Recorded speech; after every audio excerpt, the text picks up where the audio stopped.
In Wouwbach zijn we en het is hier echt een groot sportcomplex met de tennisclub, de voetbal, schutterij zit ook hier. Maar wij komen vanavond voor judo.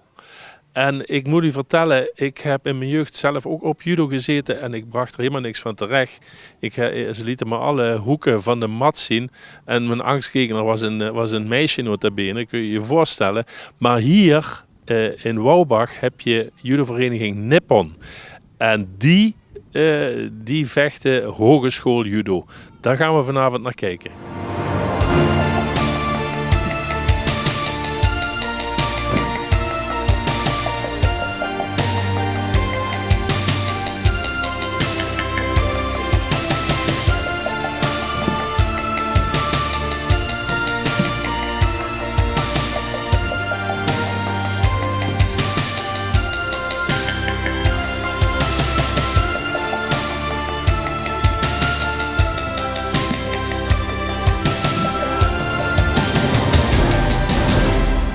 Lennon en Jaden hier, dat zijn ook echte judo'ers.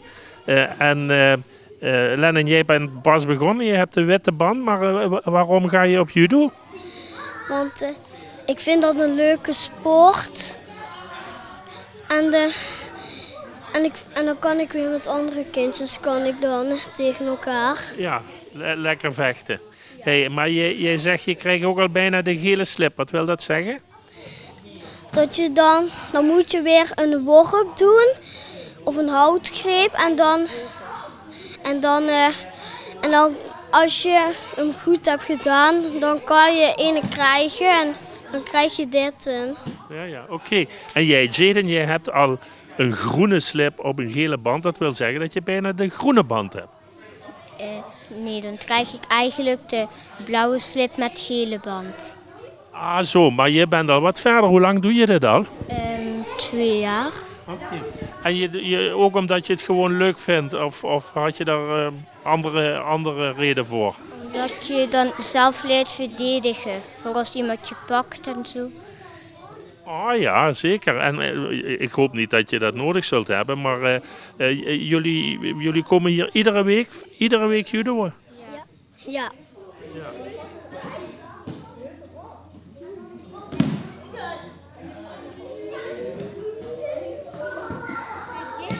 Jan Peils, oprichter, nestor, voorzitter, wat is die niet bij judovereniging Nippon. Jan, dat is al een tijdje, hè?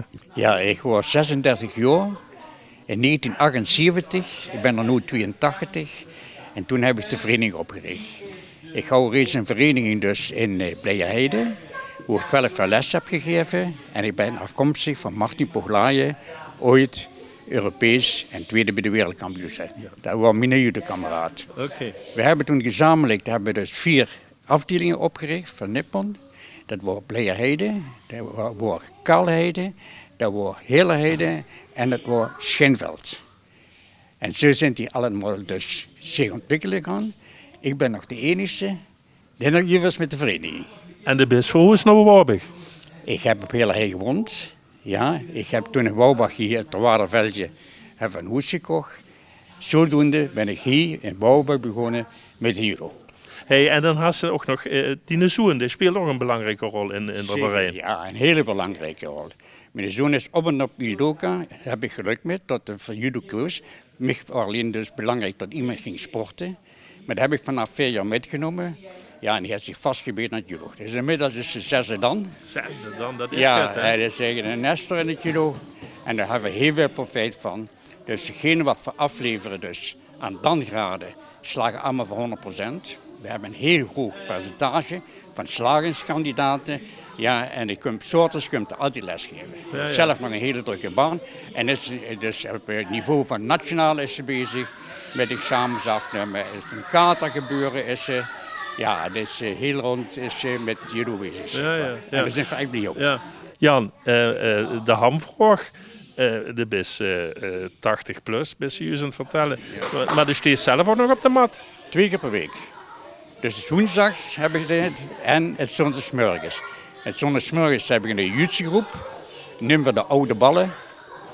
Dat zijn allemaal degenen die dat op leeftijd zijn. Hè. Ja, wel jaren. Is meer een sociaal gebeuren. Dan gaan we met samen moeten eten. Ja, maar veel plezier met elkaar. Dus we hebben ook een sociaal aspect in de vereniging. Ja, zeker. Heel belangrijk, ook bij de jeugd. Hè. Dus bij de jeugd is ontzettend belangrijk dus dat ze wat metkrijgen. Dat ze een stukje karaktervorming krijgen. Hè. Dat ze zelf weten, dus respect voor elkaar hebben en zelfvertrouwen krijgen. Ja, kennen verleren, dat is ook heel belangrijk. Hè. En dat ze kunnen stoeien. Ja. Want vandaag is het dus zo dat pap gaat niet meer in de kamer op handen en knieën zitten. En dan zegt tegen kinderen, val maar aan. Dat heb ik immer gedaan vroeger. Dat werd niet meer gedaan. Dus het kind heeft een uitleg nu. Wat dat betreft de discipline wat ze nodig had bij de judo. Het leren loesteren, heel veel belang. Het respect hebben voor elkaar. Want ik heb tussen haakjes jaren terug heb ik hier aan school aan de Put. Heb ik judo sessies gehad omdat er zoveel agressie op school was. Na die 10 sessies wordt de agressie weg. Okay. Omdat ze respect voor elkaar kregen. En dat is een gebrek in deze maatschappij. De mensen hebben geen respect met elkaar. Jan, bedankt voor de les en hoort dit nog heel erg lang vol? Ja, ik hoop het. Ja.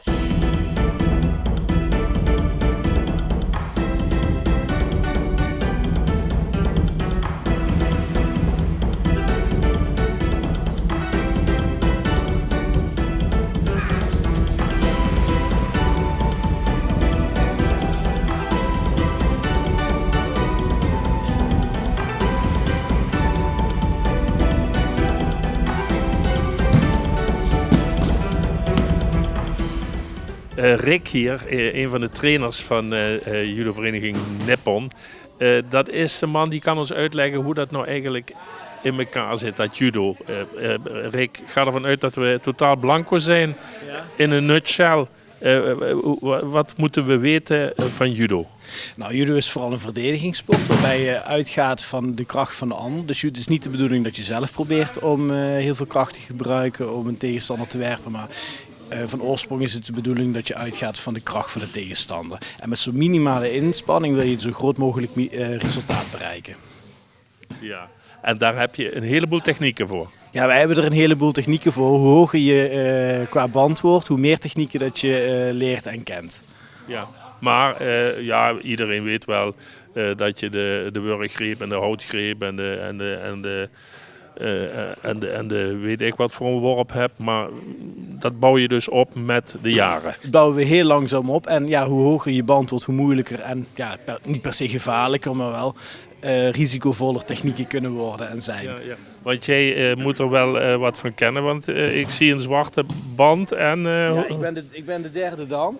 En dat, heel veel mensen die denken bij de zwarte band dat het daarbij ophoudt, maar dan gaat het nog door. Dat je hebt de eerste, tweede, derde, vierde, et cetera. Nou, ik ben derde dan. Onze hoofdtrainer is zesde dan. Ja goed, the sky is the limit. Dus ik weet nog niet waar het met mijn eigen dannen ooit gaat eindigen. Ja.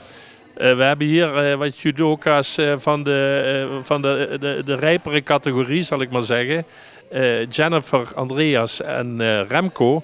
En dat is gewoon een wat oudere groep. En die doen het eigenlijk al heel erg lang, maar ze hebben een sabbatical tussendoor genomen. Jennifer, je bent er even mee gestopt. Ja, ik ben denk ik dikke 15 jaar heb ik het niet beoefend. En ja, het werd hoog tijd dat ik weer terug op de mat kwam. Ja. En je miste dat ook echt, het judo of het sporten? Of het... Sport in het algemeen, maar specifiek judo, inderdaad. Dat is iets, dat heb je de hele jeugd gedaan. Dat zit gewoon in je, denk ik. En daar ben je, ik in ieder geval, continu mee bezig geweest. Ja, en dan werd het gewoon tijd dat we weer terugkwamen. Ja, want jullie zijn echt Nipponners ook, alle drie. Ja. Ook van het verleden uit. Ja. Want jullie zijn niet heel erg onbescheiden, want op de website staat dat jullie de beste club van Limburg zijn. Vertel eens. Ik ben 20 jaar weg geweest, dus dat zal niet aan mij gelegen hebben dat ze de beste club zijn.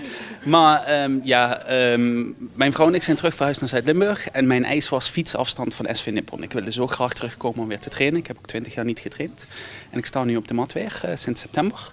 En ik ben zelfs begonnen met een opleiding tot judo-leraar. En er is echt geen betere club dan hier. Dat kan ik niet anders Die van Wobbig kunnen ook sturen, hoor.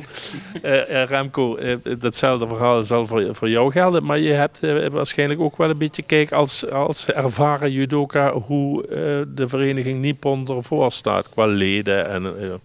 Ja, qua leden verwijs ik eigenlijk meer naar Andreas. Volgens mij hebben we een gezond ledenaantal. Ja, goed, ik ben zelf ook 1988 begonnen. 10 jaar getraind, met Jan nog, die was ook nog hier. Toen was hij veel strenger trouwens. Is wat soepel geworden in de laatste jaren. Ja, en 25 jaar niet getraind. En ja, op mijn zoon die begon ook weer op de judo. Een beetje gestimuleerd moet ik zeggen. Ja. En dan begon het mij ook te kriebelen. En ben ik toen gestopt met bruine band. En ik wilde toch graag mijn zwarte band halen. We hebben net echt de jongste groep gezien. Dan denk je van ja, hoe krijg je... Het is natuurlijk best een technisch en ingewikkelde sport, judo, hè. Hoe krijg je dat die kinderen bijgebracht? Wie van jullie heeft er ervaring mee, buiten Andreas? Nou, ik denk dat vooral de sleutel hem zit in het spelenderwijs. Het aanleren. Judo in beweging, hè, dat zegt men ook altijd. En het is zeker van kinders aan een spelenderwijze. Ja, wil je dat gewoon aanleren. Ja.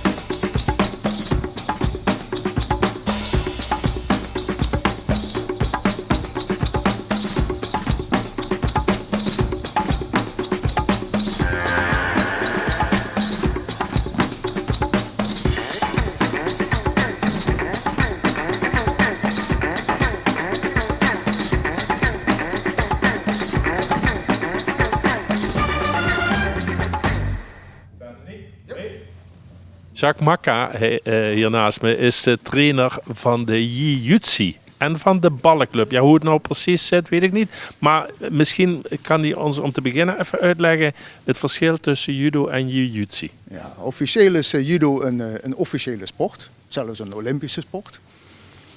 Papendal, ons niet onbekend, judo staat daar hoog op de kaart. Jiu-Jitsu is, denk ik, als ik de boeken goed mag geloven, de basisgrondlegger geweest vanuit de samurai, waaruit judo is ontstaan, aikido is ontstaan en karate. Dus iedere sport heeft zich gespecialiseerd. Je mag slagen, stoten, trappen, gooien, werpen, alles bij elkaar gooien, een beetje peper en zout erbij, dan heb je Jiu-Jitsu, een echte verdedigingssport. En wil je de specialisatie krijgen naar worpen en grondtechnieken, dan heb je judo. Dan kom je bij het slaan en trappen uit, dan heb je karate. En kom je bij het sierlijke uit, dan heb je aikido. U heeft het gehoord, van Jacques heeft ervoor doorgeleerd, dus hij zal het wel weten. Die meneer die naast Jacques staat, dat is Joke Lavora en dat is het trouwste lid zeg maar, van Nippon. Want die is al lid sinds... Heel lang. Heel lang. Ik ben nu ongeveer 43 jaar lid. Ja. En het zou kennen dat er hem ook wel eens vlaas had zien bakken in de Lorenhof in Welte. Dat zou heel goed kennen. De afstanden, dat mag hem niet zo. Het is een echte parkstadter. Maar waarom deze sport? En de best neem je zo gans piep. Waarom nog immer? Waarom nog immer? Nou, ik ben hier begonnen. Bij mijn zoon 5 jaar was.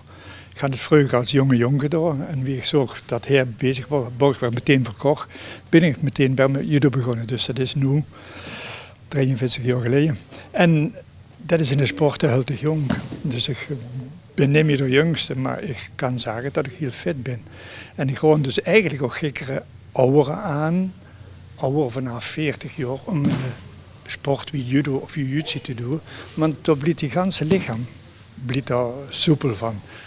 Chrissy hier, dat is de vrouwelijke component van de ballenclub. En die noemen ze de ballerina's, heb ik me laten vertellen. Ja. Chrissy, jij zult die oudjes hier allemaal wel de baas zijn, of niet? Ah, pak ze gewoon allemaal. Hè. Je gaat deze sport doen om fysiek bezig te zijn. En dan maakt het niet uit of er man of vrouwen tegenover je staan. Maar dames, kom gezellig meedoen. Zeker, want het is echt wel een sport die je als man of als vrouw gewoon kunt doen. En ik heb gewoon hartstikke veel lol hier. Ik kwam eigenlijk om te kijken voor met de judo mee te gaan doen. Maar ik dacht van ja, deze les kwam daarna. Ik heb gekeken en ik dacht van, oh, daar ga ik meedoen. En ik ben blijven hangen. Dus, Goed zo. ja, ze hebben ook echt ontzag voor je, merk ik. Dus laat je niet op de kop zitten. En succes!